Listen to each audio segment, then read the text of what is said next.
I think that the reason that Bitcoin is going to win is because of the community ethos. I have directed Secretary Connally to suspend temporarily the convertibility of the dollar into gold or other reserve assets. Let me lay to rest the bugaboo of what is called devaluation. This argument that the prices are going up about 2%, nobody believes it. Some of the best funded companies in the Bitcoin space, the most powerful miners, billionaires, have tried to change and co-opt and alter Bitcoin to shape it to their liking. And without these incredibly hardcore sort of high priests of the Bitcoin protocol, it would have been hopelessly malleated in all number of ways. And so there is a reason why someone would be incredibly protective of Bitcoin.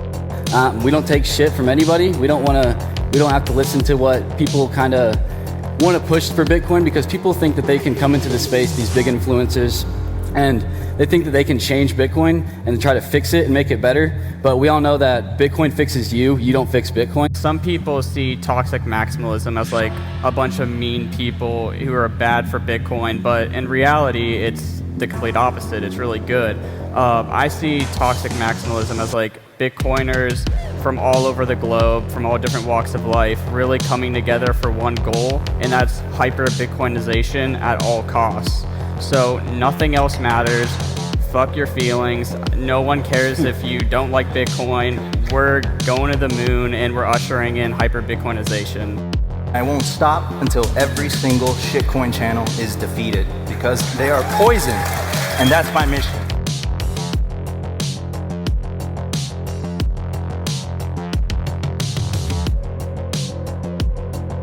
Because, if there is an escape, that escape will be used.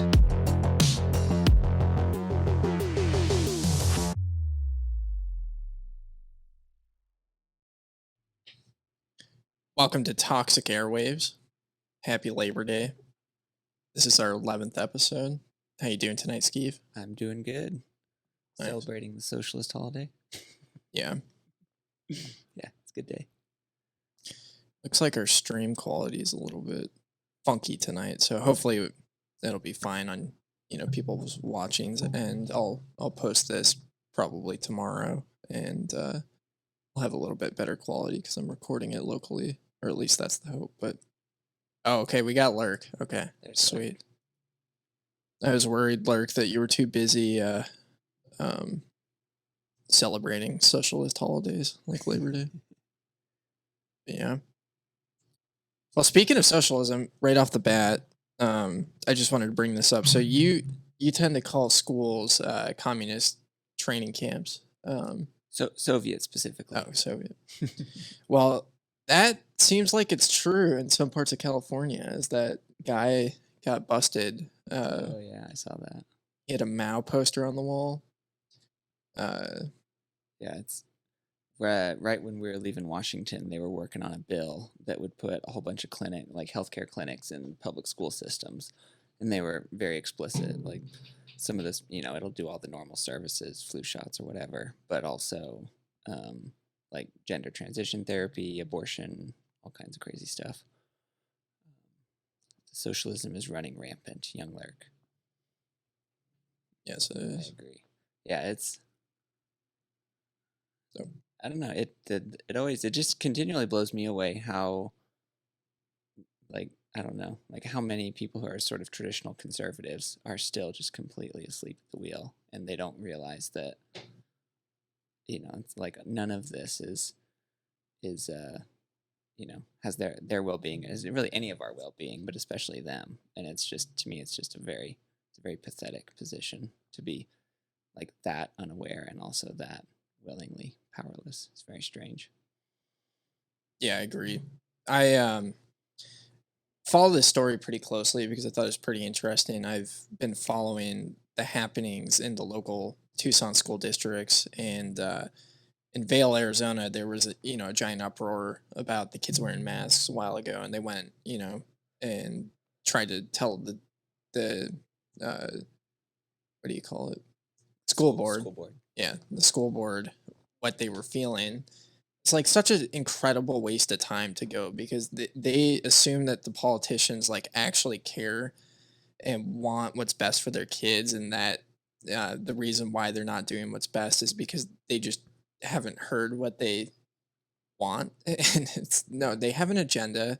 They're doing this stuff on purpose. I think this story of this guy in the school district, I mean, he's a little bit outside of the leftist Overton window, for sure. But I don't think, they probably knew full well that this guy was like trying to he was giving kids extra credit to go to Antifa rallies, which is pretty wild.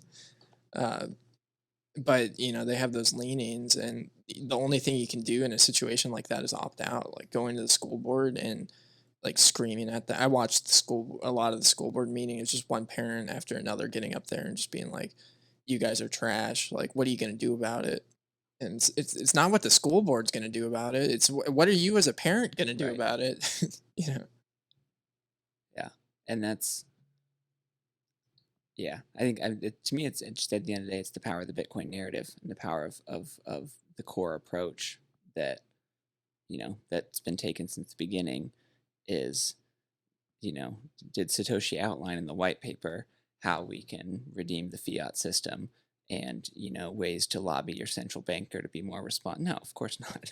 It was no. This is a whole new technology that is going to be built out, is going to be used, and here's what it might look like for the future. There's no asking permission. There's no trying to figure out how to redeem the existing. Like we've talked about before, it's this idea of are we building on and redeeming the existing system, or are we building out a new parallel system? And to me, it's abundantly clear that the correct approach is to focus exclusively on building out a parallel system and letting as many people as possible opt into that, and then the rest of it can just do whatever they do. I don't care. It's not something of interest to me.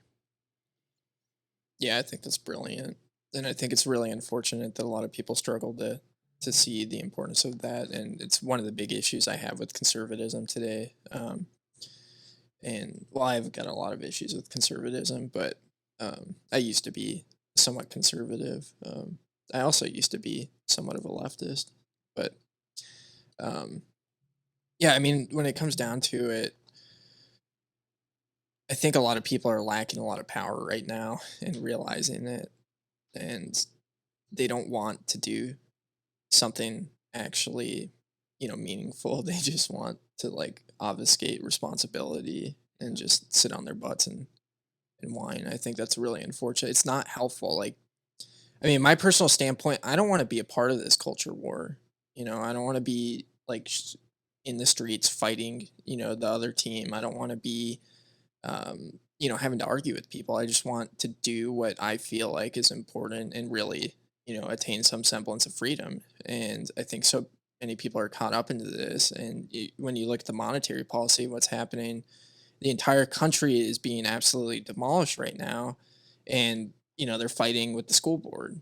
It's like, it's just such a silly, thing, or they're arguing about like statues or, flags or the importance of the national anthem, and like trying to go and cancel athletes that take a knee. Like who cares? Like, we've been dealing with these endless wars. We've been dealing with just awful tyranny here at home with this, um, uh, the Patriot Act and, all the other bullshit, the mass surveillance, the money printing. I mean, it's just one thing after another. It's just a disaster when it comes to any semblance of individual liberty. And we should be really, focusing on that. That's more what I'm focused on. And I think I can really, achieve that freedom by not like buying into the bullshit and just doing my own thing and Yeah. building out, like you said, parallel system.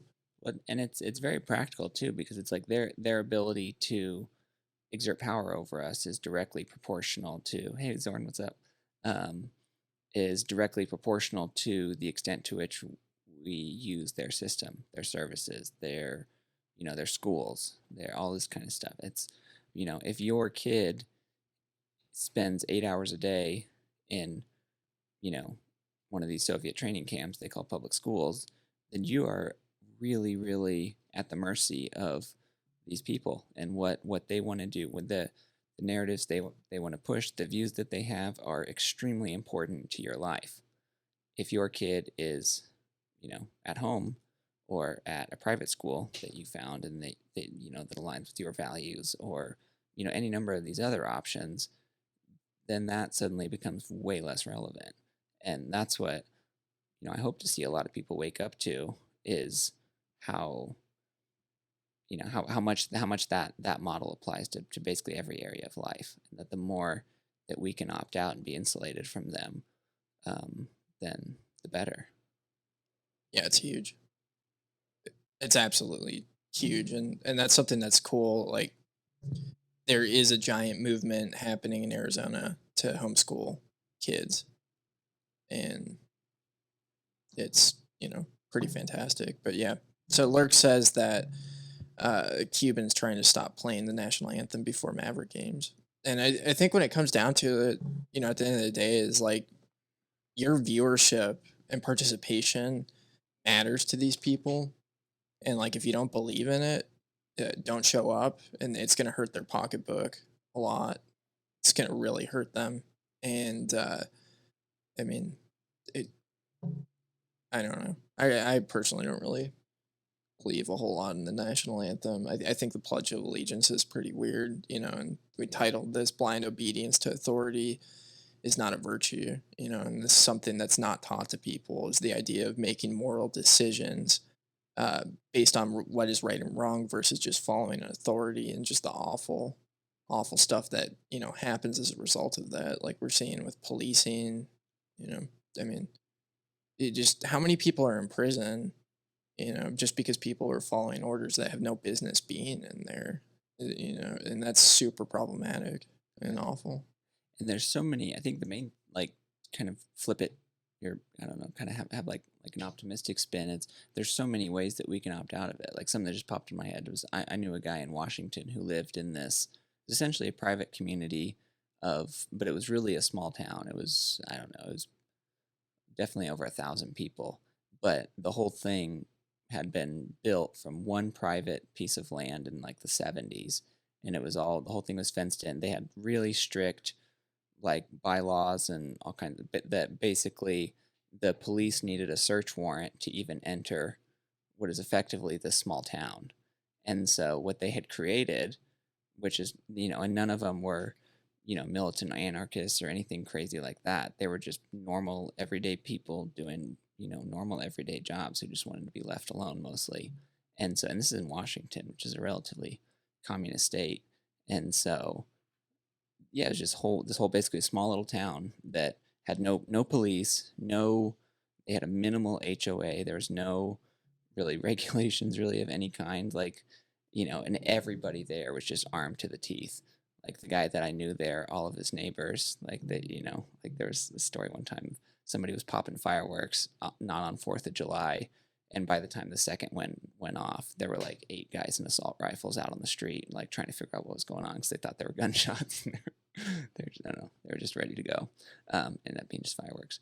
But anyway, all that to say, there are so many ways that we can create these ways to opt out and to have our own, kind of cities, until this network of citadels kind of gets built out. But I'm guessing that's going to be 8 to 10 years out, maybe. Hopefully not. Yeah, AK-47's joining us on a flight. And shout out to Zorn for homeschooling for the last 13 years. That's awesome. Happy to hear that. Yeah, I mean, all of this stuff has been a major wake-up call for me, and it's pretty interesting, trying to unwind all of the authoritarian programming, that's been instilled in me from being in the public schools. It's been an interesting process.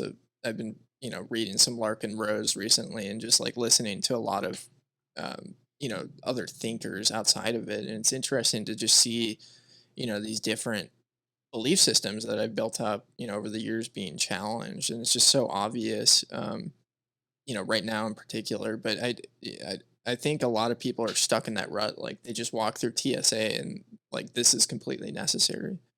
I need to get felt up by this, fat asshole. Yeah. And, I need to take my shoes and belt off and, walk through this line like a, cattle, it's literally like cattle. I used to work with cattle, and it's like putting them through the chutes is like going through the metal detectors, or whatever the sensor is right now. And I've definitely, like, I need to make a round of calls to friends I had growing up, apologizing to teasing them for being homeschooled.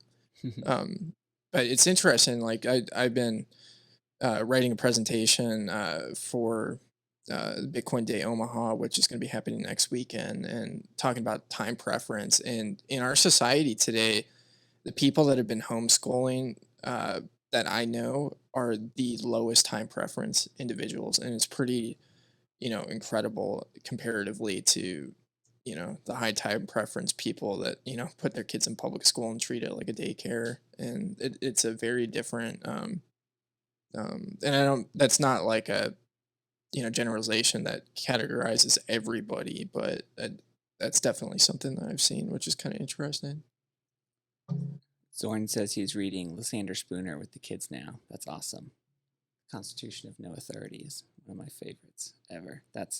Maybe last week or a couple of weeks ago, we shared a quote from Lysander Spooner about the relevance of the Constitution. Now it's toilet paper. Let us know in the chat if the stream is being funky. It looks kind of funky on our end. Yeah. But you guys are participating, so it sounds like it's going through. But yeah, this stuff. What do we have on our topic list? So you wanted to talk about El Salvador a little bit? Yeah, El Salvador is the big day tomorrow. That's tomorrow, the 7th. Yep, that's tomorrow. Yeah, tomorrow. So that's the day that it goes into effect as legal tender. The video is very laggy. Yeah, I'm sorry. That's what it looks like to us too. I think this is what ultimately happened. I wouldn't put it past him every time you go out there and challenge the state, for them to mess with your video quality and stuff like that. Yeah, because your internet's super fast. Yeah, I just did a speed test and it was like through the roof. But yeah, that's tomorrow. Yeah, and I think price is flirting with 53 last time I looked, 52.5. So I don't know. It's interesting. It'll be once the rocket ship finally takes out. When we see 100 for the first time and then 200 for the first time. That's, I don't know. It's going to be interesting to see kind of how people respond to that and what people do. I'll probably just sit back and enjoy the show, but it'll be interesting to see how it goes. Yeah, it's going to be pretty interesting, like with all the, bullshit and NFTs and stuff like that too, that are going to continue to go forward and be really popular. Try it on that. Maybe I'll just leave it at that. Maybe it's the zoomed out view. Yeah. But yeah, so I guess everybody's gonna go and buy $30 of Bitcoin tomorrow, kind of symbolically. I think so. I don't know what I'm gonna do because I've been on a pretty good no KYC kick and I'm not looking to break that. So I'll have to see what I can do. AK-47 says it's lagging, but I thought it was because United Airlines Wi-Fi sucks. No, it's not my Wi-Fi either. It must be like the third party that I'm streaming through. The video's frozen with Skeef with the funny facial picture. Their expression. For a little bit, it looked like I was doing an impersonation of Stephen Hawking. Wow. Zorn. Yeah, that's a good one. That's interesting. So Zorn says, I have several friends who no longer talk to me because of Bitcoin. Keep telling them to buy. They keep ignoring me, and the price keeps going up, LOL. There's this idea, I don't know who originated it, but American Hodls, who I heard it from, just this idea that and not just Bitcoin specifically, but saving, like investing in your future, it requires you to love the future version of yourself and to care for the future version of yourself and prepare for. and take care of the future version of yourself. And not everybody, but like for a lot of people, that's just not the case. And so, when you tell them, here's this opportunity, here's how you can take control of your financial sovereignty, your future, etc. By doing this, it's like hitting a brick wall, or just doesn't resonate with them at all. And it's a lot of them.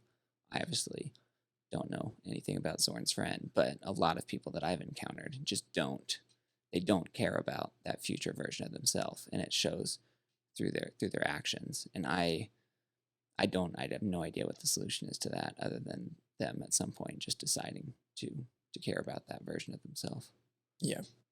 Well, I think like the way I look at it, I see Bitcoin as a long-term play in investing. Like the thing that really blew my mind and orange pilled me initially was Saifedean talking about time preference in the Bitcoin standard and how the money influences time preference. And I think that's something that it's going to be have to be a multi-generational thing, and these people have grown up in a society with very, very high time preference and very poor, long-term thinking and just lack of opportunity in the future. It's pretty hard watching houses double in price in 5 years and really like feeling hopeful and trying to save. And, the shortages are going to, kind of continue forward. And I think there's going to be kind of a mass nihilism. And this is, kind of goes back to the idea of like homeschooling, of getting kids away from that mentality, because, what ultimately happens in, the public school system is everybody's like looking at each other for cues on how to live. And it's essentially the blind leading the blind.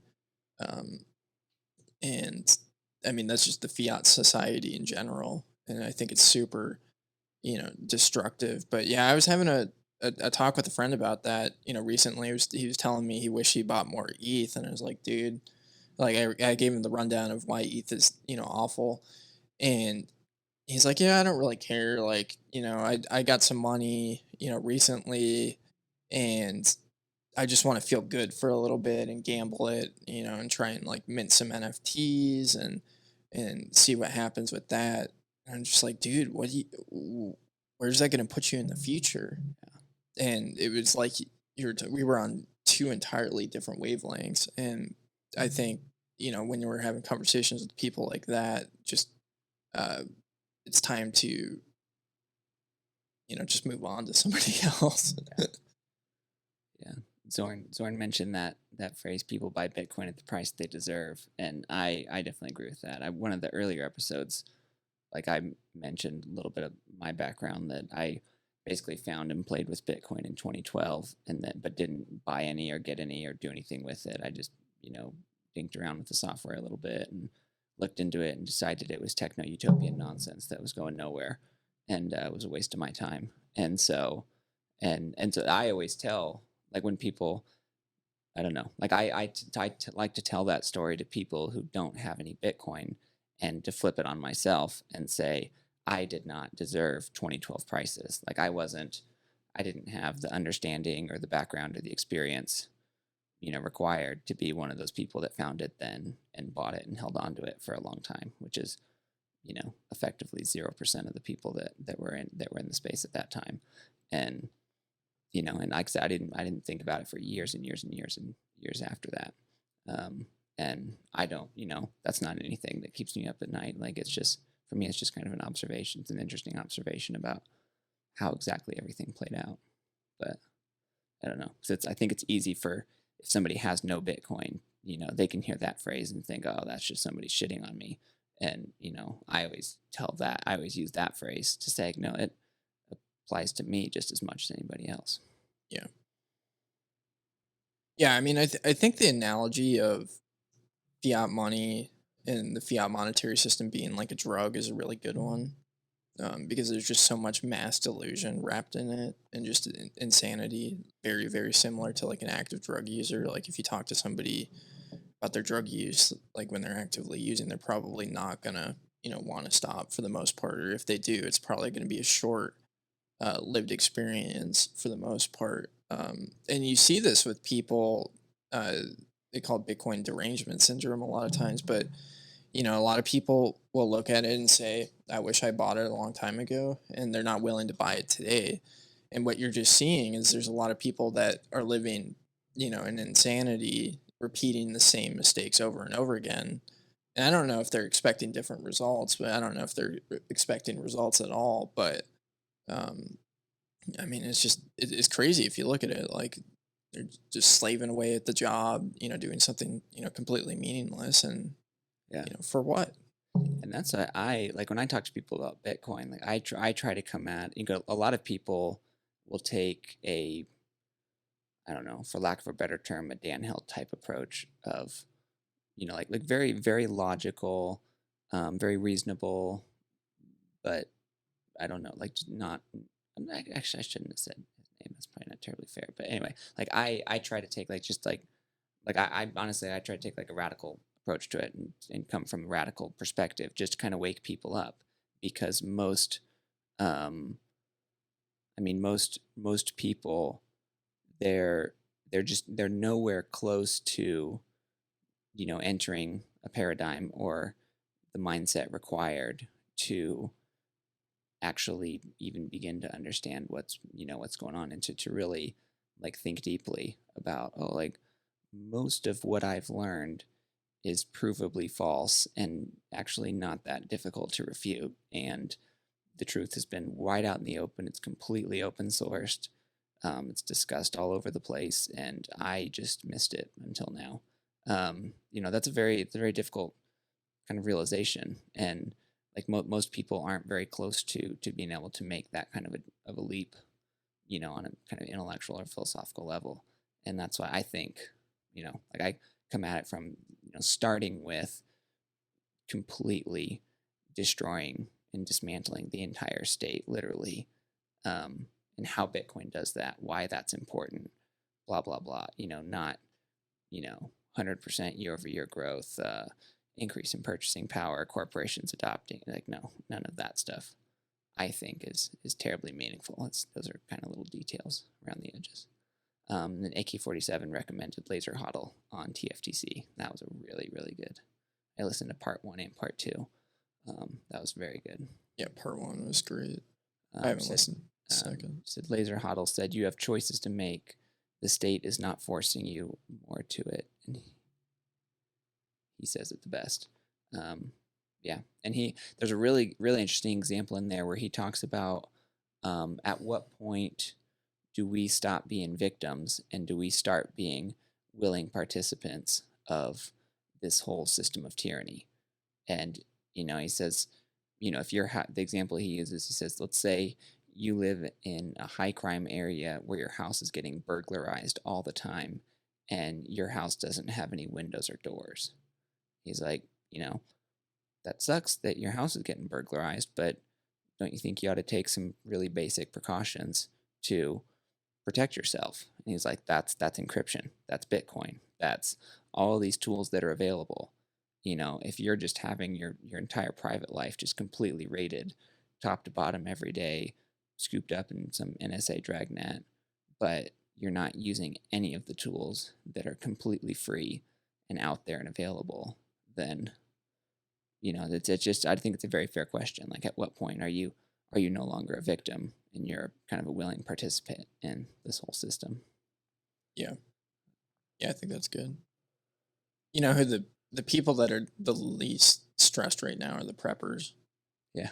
People that are, prepared for this and have been, seeing this stuff coming for a long time and just have a stable foundation under them. And kind of, if you go to Maslow's hierarchy of needs, what the state has essentially done is just chipped away at each layer to make people just feel incredibly insecure and unable to participate, in things of meaning and really make critical decisions. I think this is a large reason why we have such a large portion of the population just acting like zombies right now, reacting to, tribal instincts, essentially, and rather than, really taking a step back and evaluating. It's just so much easier to say, hey, I'm on this team, I think this way, I like these people, I'm going to listen to this, figure to to give me instructions on what to do, um,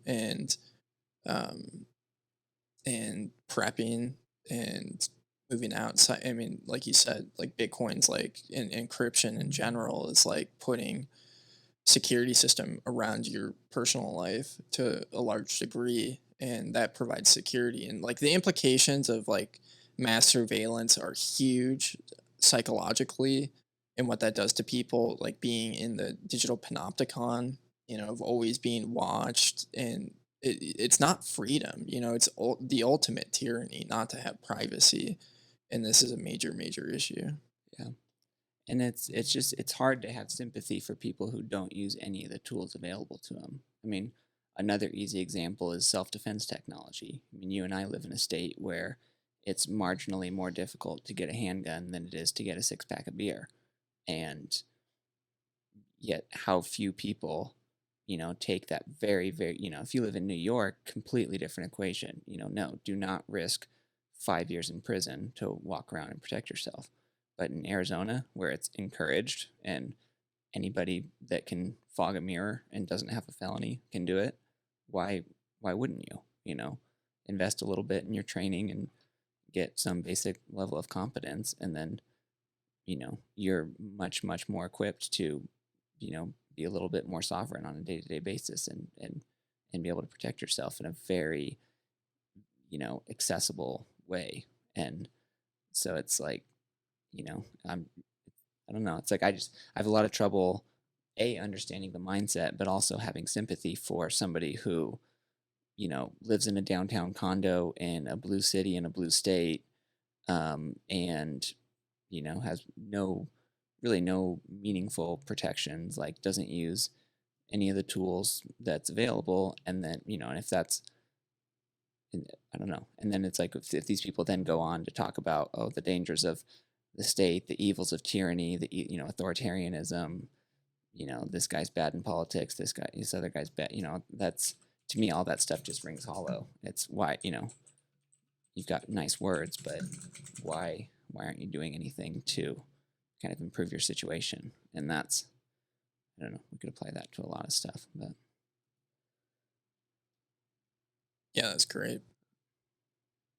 I think I think a lot of people just have never really defined what the state, or had a good definition of what the state is, and this idea of like a monopoly on violence being, a great characterization of what the state is really good. And I think a lot of people struggle with that idea of self-defense, because they think that the police are supposed to protect them, and that was never the role of the police. The police have always been there to enforce the law, most of which are complete and utter trash. So, that makes the police, not the best people. And so are you going to rely on people that, throw people in cages to try and protect you and have no interest in doing it whatsoever, and are you going to rely on the state, who is just, an apparatus built to take things from you arbitrarily to, take care of you? Like, no. I mean, I think that's what it comes down to, and why, this idea of anarchism, of authority being completely immoral, is so interesting. Yeah, and we're empowered to use the tools that cause their ability to accumulate resources and power to trend to zero, and in a hurry. And that I think is super, super exciting. I got nuked on Twitter again, this time for DM stuff, which I didn't think they regulated as much, but apparently they do. But before that, my pinned tweet on that one was just a link to that scene in V for Vendetta when Evie comes out of the fake prison and she realizes all that stuff is fake. And, basically the idea was I had just kept meeting people who their experience of 2020 was very similar to, that scene in that movie of realizing how, I don't know. It's like, I feel like she realizes how powerful she is, how, she obviously realizes this entire apparatus was fake. The whole thing was not real. It was, spoiler alert, but hopefully you've all seen it by now. And yeah, I don't know, like she just has that same like realization moment that he had in, you know, early in the movie in that fire scene and in the whatever the health clinic camp thing that they were in. And I've just met a lot of people who had versions of that experience with 2020 of starting to realize how much of this is nonsense, you know, what the solutions are. Some of them have found Bitcoin, some of them have not. But there's just a lot of people, I think, you know, definitely not the majority, nowhere close, probably not even a significant minority yet, but in absolute numbers, a very high number of people who are waking up to what's going on. And I'm extremely optimistic. I'm very, very, very optimistic. I'm very excited. Like I think the direction this stuff is all going is super exciting. And I think enough people will wake up and we can, you know, be absolutely militant about practicing freedom of association and associating with people who value liberty and value individual rights and value natural law and all these things, and then just opt out of the systems of the people who do not. And I think, you know, as number goes up, the more of us are empowered to do that, and that's a pretty beautiful thing. Yeah. Yeah, I think like from watching the school board meetings, what's apparent to me is a lot of people are realizing for the first time that, you know, the state apparatus does not serve them. And it was interesting watching, you know, the January 6th debacle too, where a lot of these people that had been pro police are, you know, being treated awfully by the police and are realizing that they're not the good guys Yeah. for the first time. And I think there's a little bit of a process that people go through, uh, realizing that the state is attempting to victimize them, and there's this, you know, indignation that comes. And I think we're definitely, you know, a little ways out from a lot of these people realizing it, but there are more and more people.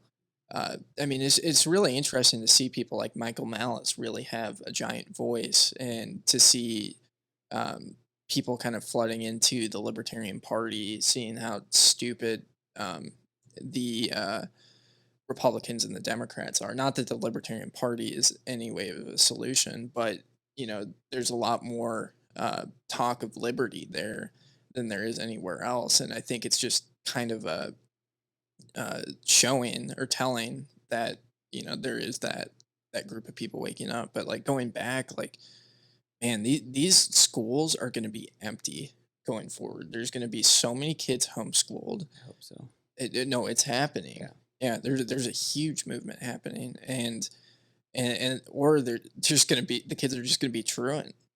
They're not going to be going to school. I mean, that's already been an issue, but I mean, yeah, these kids are, they're not going to put up with it. A really awesome movie on the subject is called Captain Fantastic. Came out in 2016. Ben Price, a Bitcoin person on Twitter, he publishes his name, so that's fine. But anyway, he has been trying to get me to watch it for a couple of months, and I finally watched it this weekend, and it was really good.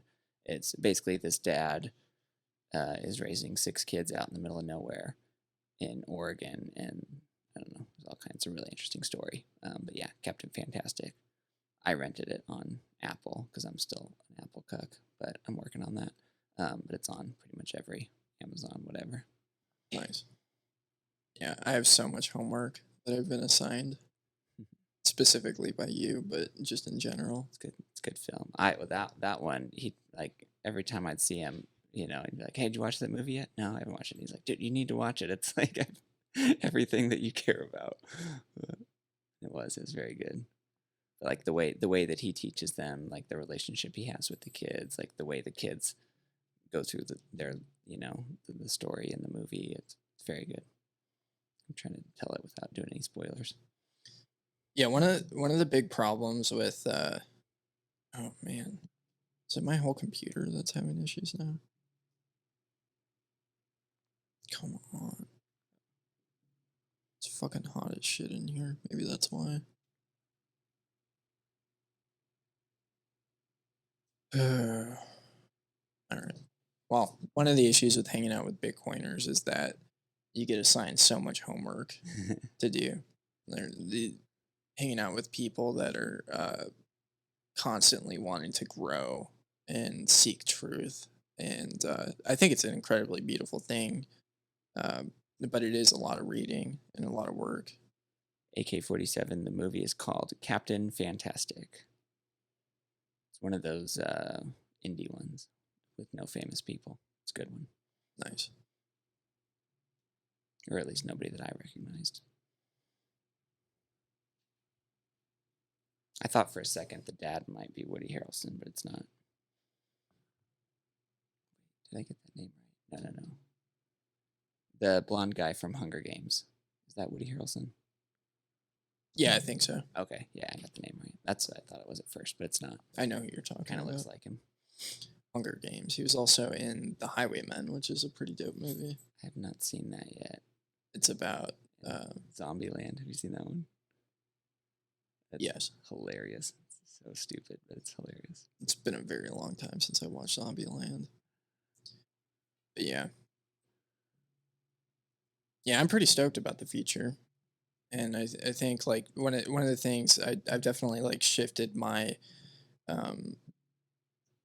tactics of what I'm trying to do in our local community to, instead of trying to get the mass adoption of everybody, just getting, a few very strong individuals to create a network. Because I think that's where we're going to be successful at the end of the day, is instead of going out and converting everybody to our ideology, like the other groups are trying to do right now, is just separating. I think that's such a wasted effort trying to like pitch Bitcoin to, people that are benefiting from the fiat monetary system, and pitching it to, just the masses in general, but going and, using it with people and showing them. And if they're not interested, then, they can buy Bitcoin whenever they decide to.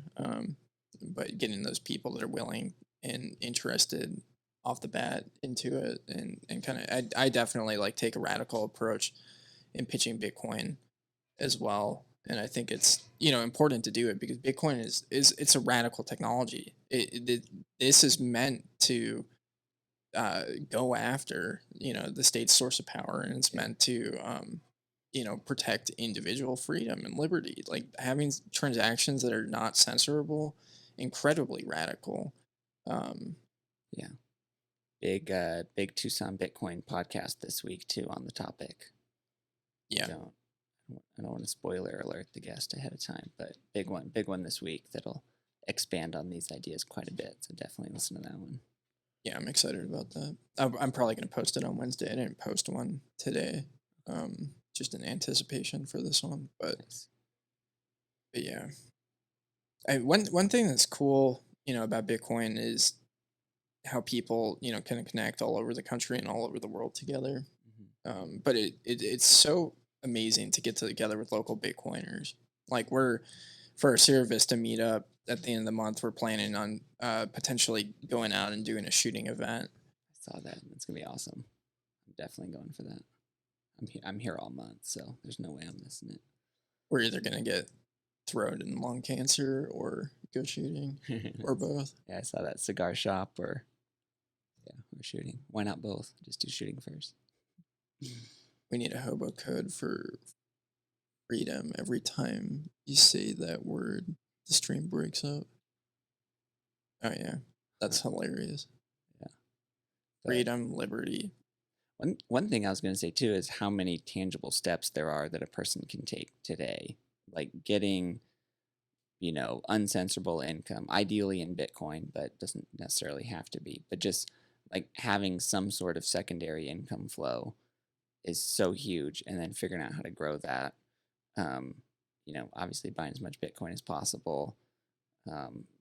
Like taking a person's physical location really serious. I mean, there's like once our, and also getting our income to be not location dependent. That's another big step a person, can take is fit, and probably take a lot of work and take time, but like setting that as a short to medium term goal.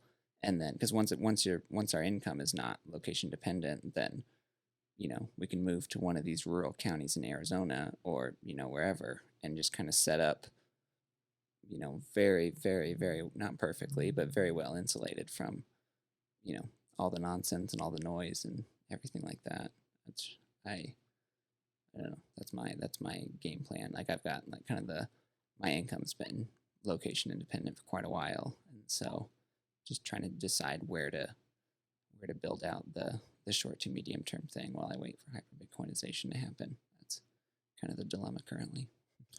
Ragnar Leafraiser did a great podcast series covering those topics. Check that out. I like him. Yeah, it's called Guns and Bitcoin, I think. And yeah, he goes through and talks about, all that stuff. He talks about, privacy, like a good practice that he talked about was getting a PO box and, registering everything to that. So your address isn't, public. Would be even cooler than that is to do that. And then also, rent somewhere completely off the grid where you don't have to like sign any papers to prove that you're there but yeah, I mean, BTC Pay Server, you can do all sorts of commerce out there without, having to KYC, which is pretty dope. Yeah, I mean, there's so many things you can do. It's definitely not the most convenient, but we're in the position we're in because choosing convenience rather than what's right. And I think to realize that going from 0 to say $500 a month is way harder than going from 500 to say 10 grand or something like that. Like it's getting started, figuring out how to actually, what can I do that's valuable across time and space, that doesn't require physical presence in a certain location. Figuring that out, and or as was the case with me, a decade ago, trying to figure this stuff out and realizing, the answer to that for me is nothing. So I should probably work on fixing that. And so that's what initially got me into some of the different stuff that I do now. But Zorn's saying some bullshit in the chat. Zorn, Texas LARPs on Liberty. Freedom's illegal in Texas. No. To be fair, freedom's illegal everywhere. Yeah. Yeah, I mean, I definitely had the thought of wanting to move to El Salvador as well. But for me, what's probably one of the most important things is gun laws. Yeah. At the end of the day. And I don't think you can have guns in El Salvador. On that subject, Lurk, I saw earlier mentioned like a potential bill in Panama. I don't know anything about that bill, but I do know somebody who has property in Panama and speaks very, very highly of it. Like apparently they do have formal gun laws, like formal, like Second Amendment style protections of owning a firearm. Not getting thrown in a cage for having a handgun, things like that, which I believe is the case in a lot of Latin America. But I'm sure somebody here is far more informed about that than I am. Yeah. But yeah, so like Panama is, for a whole bunch of different reasons, is towards the top of, like, if I was gonna, set up shop in, maybe a Central American, South American place, or at least go visit.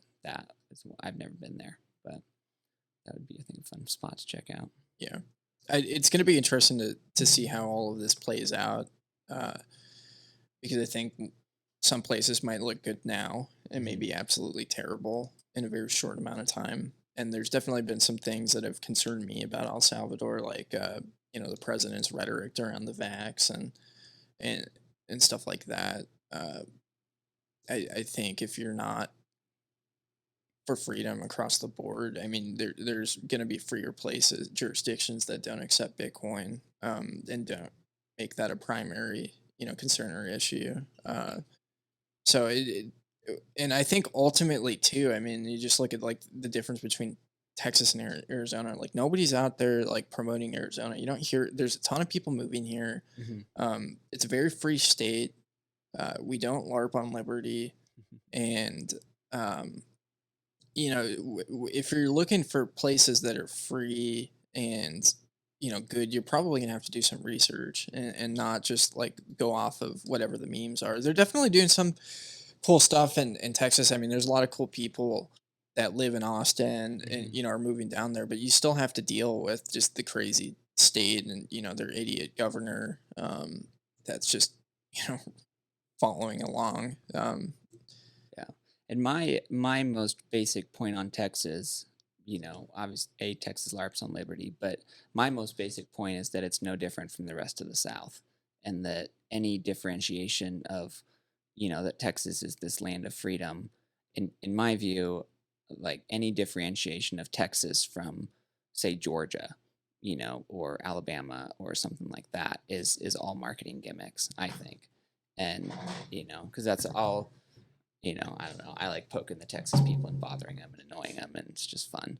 And they'll say, oh, well, we're better than California. It's like, yeah, no shit. Of course. Like, it literally, probably everything except maybe New York is better than California. Maybe even New York's better, I mean, it's just, or it's like, oh, we're better than the Midwest, or or like Nebraska, kind of a standard Midwest conservative. Yeah, of course, Texas is better than Nebraska. It's better than Kansas. It's better than Oklahoma. But and that's just my big thing, is kind of to get people thinking about other places. To decentralize the Bitcoin community, in whatever way, I can, from a tiny little platform on Twitter that keeps getting banned and talking to people in person. But just to have the Bitcoin people spread around, like have a presence. I mean, two of my favorite places are Wyoming and South Dakota. Alaska too, I think, is a fantastic option. Zorn, I don't know what part of Canada you're in, but maybe it's close to Alaska and you can just hop across the border.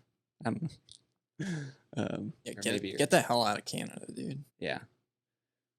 Texas is LARPing hard with At the Alamo. Yeah, that when I called that a 200-year-old fort, or I said Texans need to admit, I know, even worse, I said Texas people, because I refuse to use the word Texans just because they hate being called Texas people. But I don't know, I grew up there, so it's fun. But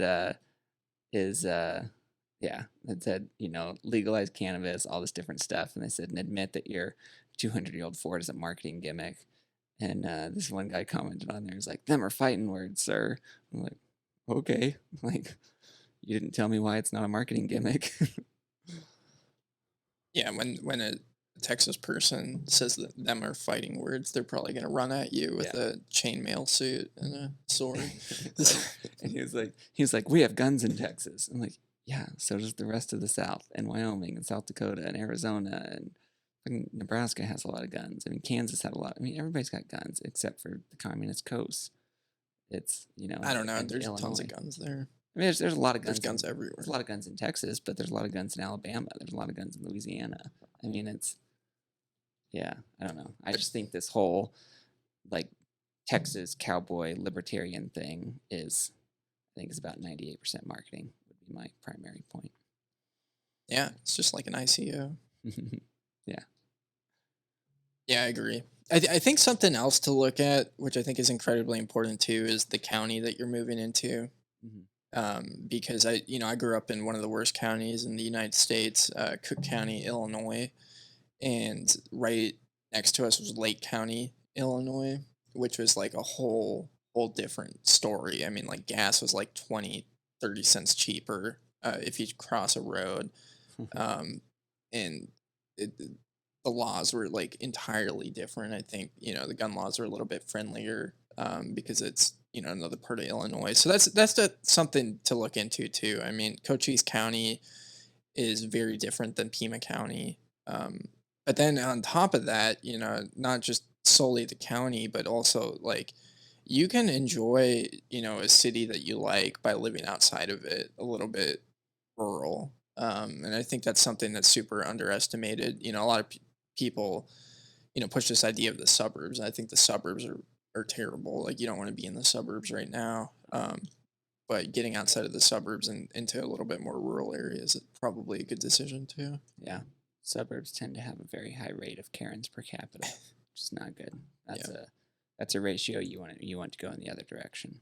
And I don't know. I talk to a lot of people, live in one of the major cities, downtown area, and they're like, oh yeah, I wish I could, kind of going back to the earlier example, but it's like, I wish I could live, in a more free area or whatever, but, I like, being able to walk to the theater and stuff like that. Like, how can I make the two work? And I have no idea. Like, I think you have to pick one or the other. Yeah, trade-offs.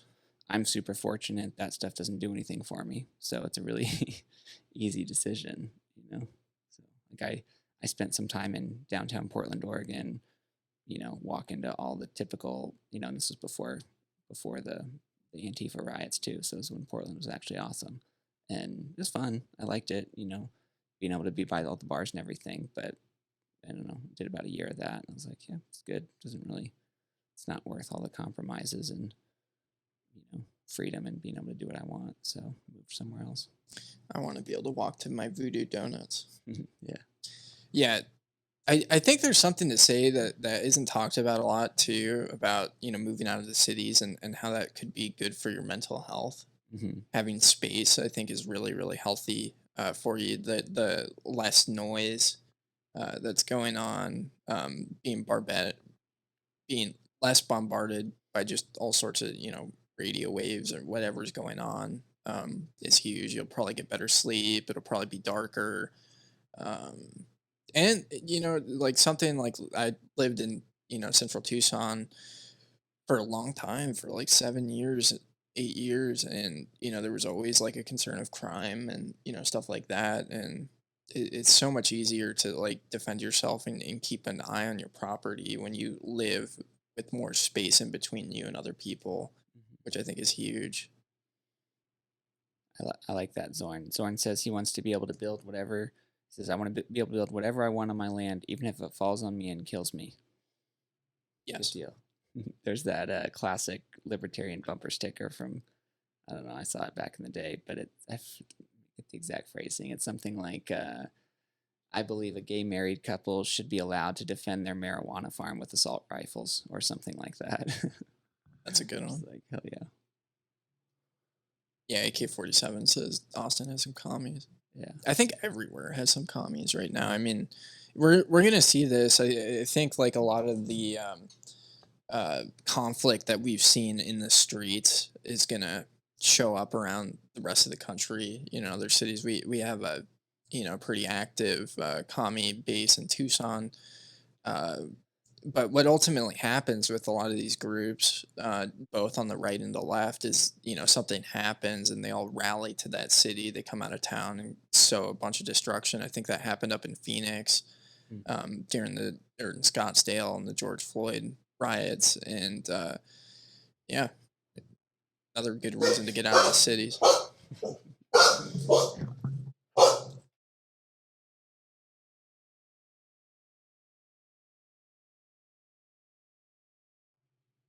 Just had to yell at my dog. Guest host, Derga. I'm a fan. Just good dog. I ordered a sandbag to work out, and maybe that was it. Oh. I'm dropping them off. Gotcha. Good old Jeff Bezos dropping me off. I've been trying to use Amazon a lot less, but it's just such a pain in the ass not to use them because, like, I ordered a bunch of stuff from like a tool website, and it takes like a week and a half to get here. In Amazon, it's like a day. And yeah, Amazon lately for me has been kind of delayed. So I actually just bought a whole bunch more beef at Costco to fill up my freezer. So I'm like, I feel like these fuckers are gonna try something in the fall, like screwing up supply chains again, meat shortages, something like that. So I've got, I don't know, probably 400 pounds in the freezer and could get a little more. Yeah, the supply chain issues are ridiculous, and they're going to get even more ridiculous. Like, I have some buddies that, work at car dealerships. They don't have new cars on the lot. They're not able to build new cars, and that's going to be the case across the board, for all sorts of other products. And we've already seen rationing to a certain degree with, you can only take one thing of toilet paper. But I think that's going to be the case for, a lot of other things. And so I think like a good practical thing for people to do is just like every time they go to the grocery store is just, spend $20, $30 DCA into some reserve food and DCA into some ammo, DCA into water. Yeah. Get an extra 10 or 20 pounds of ground beef and just throw it in the freezer. And, because if it's a situation where things are hard to find, supply chains are breaking down, etc., you don't need a bunch of prime ribeyes. Like, you just need ground beef to be able to get all your nutrition and kind of keep things going along. Well, if you're in California, definitely stock up on some bacon because they're trying to get rid of your bacon. Yeah. Well, if you're in California, just get out. Well, there are some parts of California. I wouldn't, Yeah. there's a whole crew in San Diego that That's like to true. brag about San Diego, but I wouldn't. I think it's important to get outside of the city, but there's some places that are rural. Like you talk about Oregon. I spent a lot of time in Oregon, and you get out in rural Oregon, and it's amazing. Mhm. You go into the cities, you get into Portland, you get into Salem, Bend, even at Yeah. this point, and it's just awful. And I think that's kind of what it comes down to.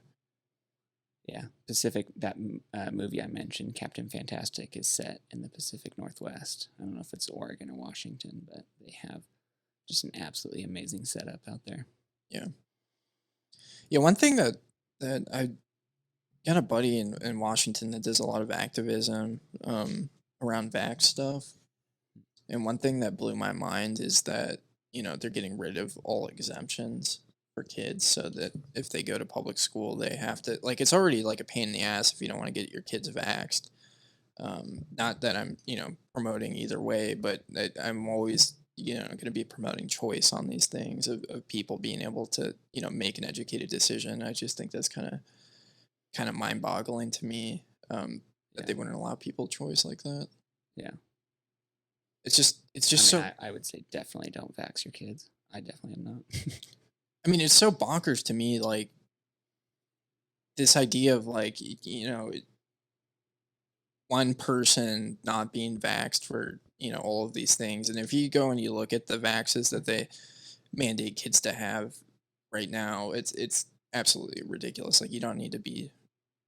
Well, I'm not a doctor, but in my personal opinion, I don't think you need to be vaccinating your kid for like hepatitis and stuff like that. It doesn't make any sense. Like a couple month-year-old kid, are they going to be around needles and stuff? Like, Yeah. My basic philosophy is like as much as possible we should learn from, all these millennia of human evolution that we can observe. I mean, it's the diet for my kids, I try to get it as close to roughly paleo as possible. Just because, like I like to do, I'll do carnivore for a week or a couple of weeks at a time, but I'm obviously, I'm not trying to get them to do anything wild like that, and it's my thinking is, roughly paleo is how humans have eaten for a very, very, very long time and has a really strong history, and it's none of these like, that automatically excludes processed garbage. It's whole foods, it's meat, and it's, vegetables, and like they'll eat some fruit, what like basic stuff, but it's not shit from a box or a plastic wrap or any garbage. Like, they will sometimes, but as much as possible, I try to keep it to that kind of paleo thing. And that's, I don't know, it's like that, like the classic midwit question is, oh, well, what do the studies say? Or, do you have an article for that? And it's just like fucking an article for how humans have eaten for thousands, maybe millions of years. No, I don't care. Go fuck yourself. I mean, yeah, getting into the paleo is just like eating real food and being mindful of, balancing protein, fats, and carbs that are not starchy, It's so silly that there's a name for it because your great grandma and my great grandma would have just called it food, probably. Yeah. Yeah, I don't know. They still had like pasta and stuff back then. Yeah. Processed food, just not. Video and sound is lagging. Yeah, I'm gonna make an effort to post this tonight, so that people can go back and watch. It's really a bummer. I don't know what the issue is because the internet looks like it's good on my end, but yeah, no, I'm a big fan of the paleo diet too. It is definitely really hard to practice in Tucson because we have the world's best Mexican food. Yeah. Hole in the wall burrito spots are not paleo. No. Yeah. I mean, yeah, there's no way to eat Mexican food in a paleo manner. Well, and I don't shoot for 100%. If they go to a birthday party, they're going to eat some cake, whatever. But if they can eat right, 95% of the time, 98%, that's a pretty good win.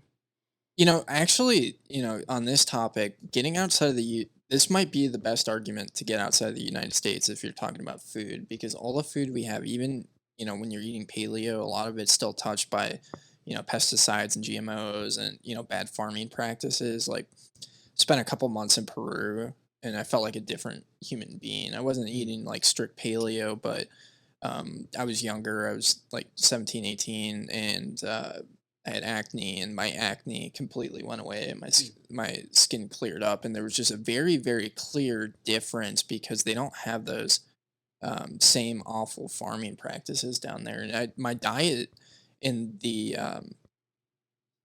actual like types of food I was eating didn't change. It was just the quality of it, which I found, amazing.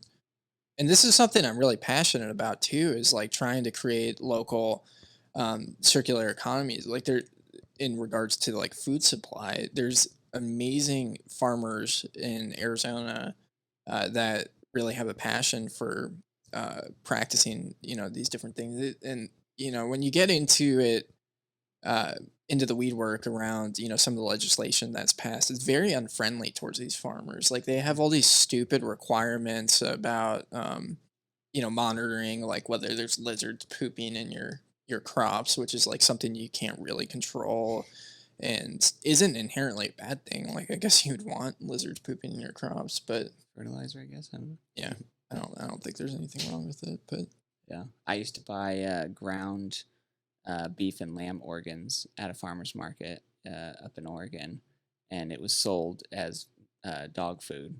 So it said not for human consumption because the guy did all the butchering himself on his own land or whatever, but he just sold it with a little wink and a nod of, hey, I can't tell you this is better than anything you're going to buy in a store because that would be illegal.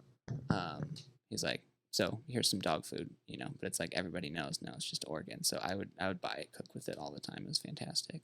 And it was just literally like the guy just raised some cows and sheep on his land, killed them periodically, harvested all their organs, the meat, he sold the meat, everything, the meat and all that. I think he got done at like a proper facility because that he was selling just as normal, steaks or whatever. But the organ stuff to save money, he did himself, and it was fantastic. I bought it all the time.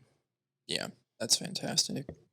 And I think that's something like I'd like to do, as I look more into creating my own food, growing my own food, is participating in things like that, because I think it'd be really easy to go and just set up a, sign that says I accept Bitcoin and, sell things, create opportunities for people. And, one of the things that's talked about a lot is you can give people discounts for paying in Bitcoin, which incentivizes them to do it. Like if you give a 20% discount, and I mean, I wouldn't be doing it at a scale where it was like, a major source of income for me, but, more of an opportunity to branch out and hopefully get people into a network, which I think is incredibly valuable. Yeah. And I think we'll get to a point before too long where that discount is not even necessary because enough people have Bitcoin, and they'll be seeking out opportunities to, like if you're trying to build a house, I mean, a lumber store that accepts Bitcoin, that takes away a ton of your logistic challenges. If you're, if you saved up some Bitcoin and now you're trying to build a house or something like that, or you've got some miners that are providing you some income in Bitcoin or something like that, and you want to use that income, to build out a property or something like that. Like just somebody who will accept Bitcoin for whatever it is you want to buy is a huge win. Like I personally would even pay a premium to be able to do that. Yeah, I totally would too. I mean, because at the end of the day, like what we're doing, a lot of people will talk about how it's stupid to send your spend your Bitcoin and how you should just hodl. But, what we're trying to do here is get outside of the system and, proactively do it. And, anytime we're touching the fiat monetary system, we're playing their game and supporting them, and to try and, eliminate their legitimacy is an incredibly